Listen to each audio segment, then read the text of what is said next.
Benzini con todo. 5:43 y tenemos ya aquí en el estudio, amablemente se acercó Luis Angarita, economista e internacionalista. ¿Cómo estás, Luis? Bienvenido al programa siempre. ¿Cómo te ha ido? Muy buenas tardes, ¿cómo están? Gracias, muy bien. Bueno, hoy se dispara el precio del dólar no oficial del oficial. Bueno, más allá del 22%, depende cómo saques la cuenta. Pero esto afecta notablemente a los negocios donde tienen que, y eso es inflacionario. ¿Por qué? Porque un negocio te pone, por ejemplo, mira, mi pizza cuesta $10, la voy a poner en 15, si me pagas en bolívares, BCB, me sale en lo que es igual, así la gente tenga capacidad de conseguir esos dólares o no. Quisiera tu valiosa opinión sobre este impacto que va a tener en la economía venezolana, que esto no deja de...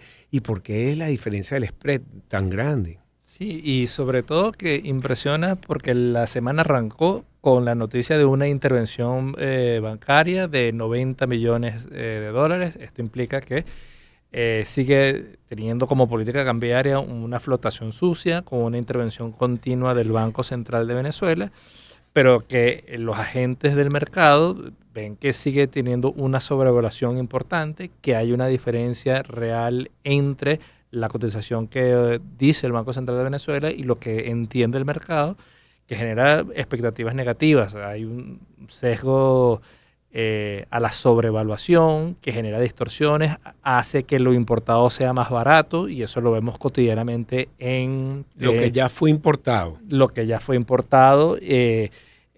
No hay forma que la producción nacional compita con esas importaciones, y lo ves en los bodegones. Tú vas a comprar cualquier producto y lo importado siempre va a ser más barato que lo nacional por estas flotaciones artificiales que no favorecen ni a la producción nacional, que genera incluso contabilidades paralelas, porque hay personas que prefieren recibir el efectivo, hay personas que buscan bolívares y crea una demanda mayor de bolívares que profundiza más esa brecha. Creo que va a haber un momento en el que se va a tener que analizar profundamente cuál debe ser una política cambiaria que genere estabilidad en Venezuela. Muy bien. ¿Y de dónde salen los dólares? Los dólares salen del gobierno, de lo que venden en petróleo, exportaciones tradicionales, no tradicionales. Todo eso entra como como en un piggy bank, en lo que significa un cochinito donde sale todo. Pero ayer salió la noticia que el presidente de los Estados Unidos, siempre con su garrote en la mano, no, que voy a quitarle la licencia a Chevron, o no. ¿Qué va a pasar ahí? ¿Cuál es tu opinión al respecto? Sí, y eso suma porque genera mayores incertidumbres. Pareciera que esta forma de negociación de Trump ha sido la constante en estos 30 días de gobierno. No ha cumplido todavía el mes, lo cumple mañana. Imagínate. Y vemos que ha tenido negociaciones agresivas con Colombia, con México, con Canadá, Panamá. con Groenlandia, con Panamá, ahorita con Europa, con Rusia, con Ucrania. Las noticias de hoy con el presidente ucraniano también dan mucho Que lo llama y lo califica él como dictador, al otro no. Exactamente. Entonces, creo que hablan de una posición de negociación muy agresiva de Trump frente al escenario petrolero venezolano. Y recordemos que están por vencerse las licencias en el mes de abril, que le tocará a esta nueva administración evaluar cuál va a ser la política de licencias y de concesiones al Estado venezolano. Sí, bueno, lo que tú estás diciendo es la licencia 41-44 que permitía, pues las sanciones están ahí, son más de 900.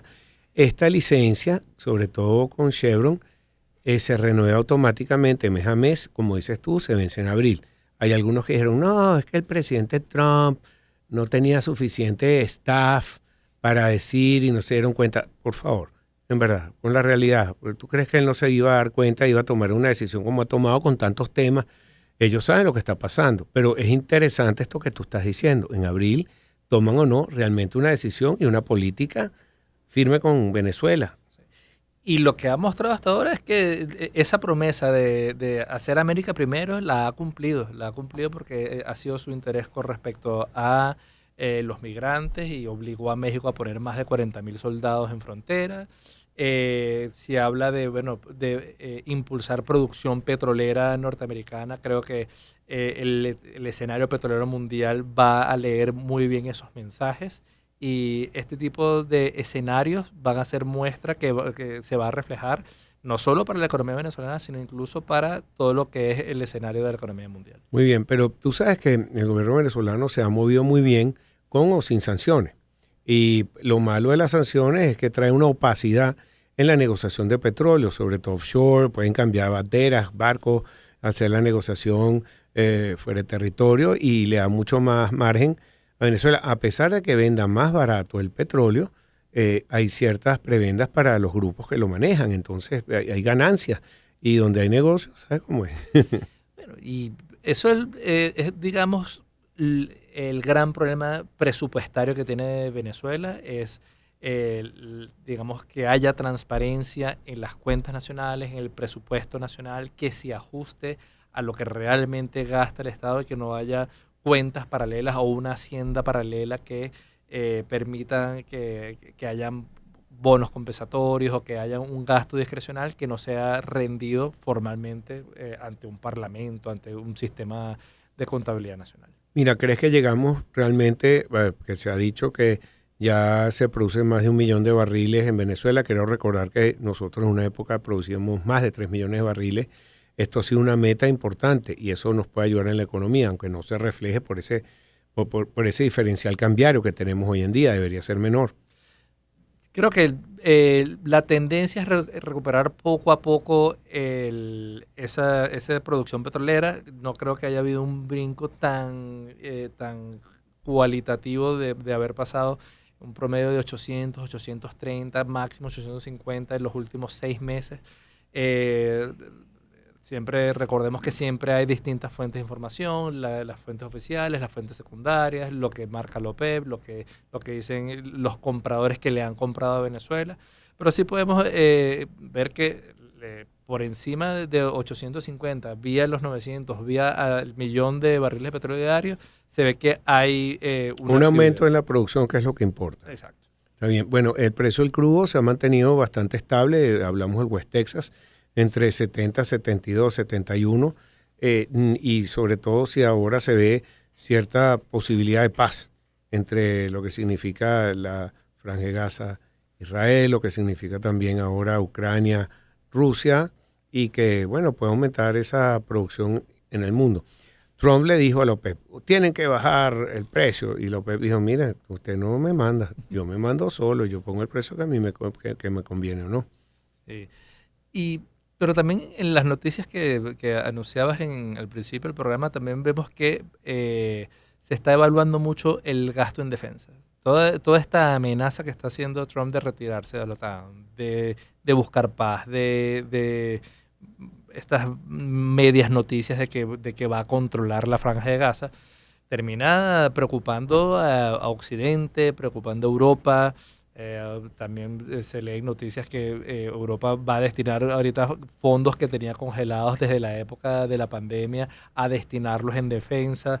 Las posiciones más fuertes europeas hablan de enviar ya soldados a Ucrania porque Europa se está jugando su seguridad hemisférica regional. O sea, el mensaje paz no es así. Toda esta gente puede seguir invirtiendo en defensa. Hay que seguir de cerca todas esas acciones, porque para mí el termómetro siempre es donde ponen el dinero. Y las acciones de defensa, Lockheed Martin, etcétera, son termómetros importantes. Si empiezan a subir de precio, algo está pasando ahí. Hay que evaluar muy entre líneas todo lo que ha sido la política de Donald Trump. Estos discursos de, por ejemplo, equilibrios en los aranceles o equilibrios en las balanzas comerciales terminan siendo unas malas interpretaciones de la dinámica del sistema comercial internacional, del sistema internacional. Habla de equilibrar el gasto en defensa de la OTAN de Europa con Estados Unidos. Habla que Estados Unidos ha gastado más de lo que gasta Europa para defender a los europeos y no a América. Creo que hay también algunas falacias porque no solo se defiende geográficamente el continente, sino habla de todo lo que son los equilibrios y contrapesos que hay en el sistema de seguridad mundial con Rusia, con China, con el Medio Oriente.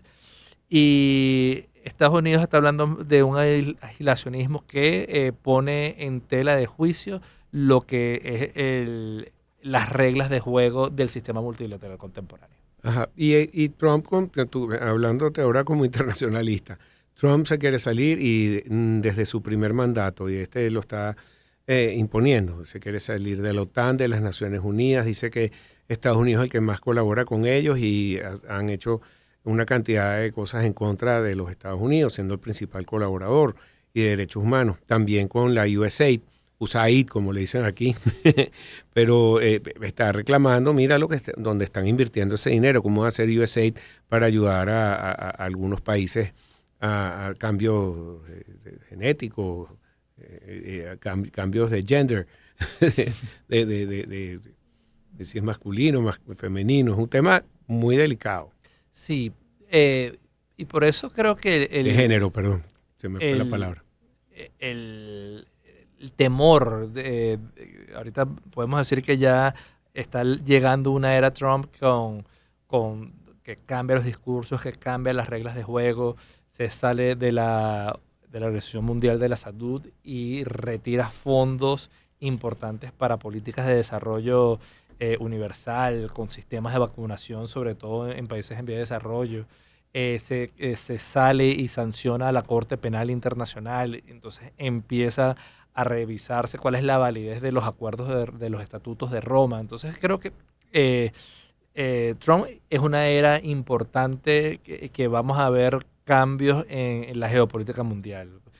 Probablemente veamos noticias de otra vez del Consejo de Seguridad, una reformulación, la capacidad de votos o de nuevos miembros como Brasil o como países africanos. Creo que va a haber una época muy interesante y algunos se atreven a hablar incluso de la desglobalización o del mundo de las reglas acordadas del sistema multilateral. Excelente. Mira, se me acabó el tiempo y me quedaron algunos temas. Luis, siempre bienvenido al programa y muy interesante hablar contigo. Gracias por tu participación en el programa. Muy buenas tardes. ¿Tus redes?